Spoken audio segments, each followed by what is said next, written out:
Am plecat la drum și te luăm și pe tine cu noi.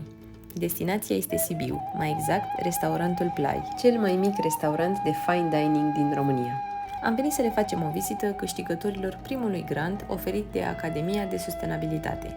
Vorbim de fonduri nerambursabile oferite antreprenorilor care fac business cu sens, axat pe comunitate și într-o manieră durabilă.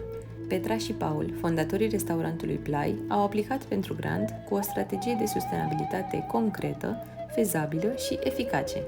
Măsurile de sustenabilitate pe care cei doi le-au implementat cu ajutorul grantului diminuează risipa alimentară și reduc consumul de electricitate și apă din restaurant. Au achiziționat o mașină de spălat vase, o hotă și un aparat de compost. Un lucru care i-a diferențiat a fost dedicarea pentru calitate.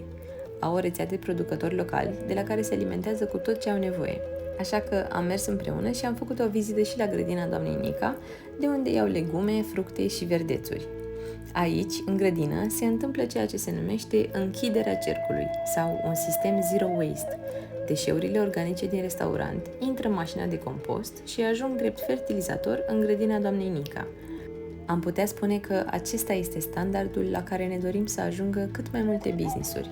Așa că Academia de Sustenabilitate susține inițiative care aduc un impact pozitiv în comunitate și pun o cărămidă pentru un viitor mai bun.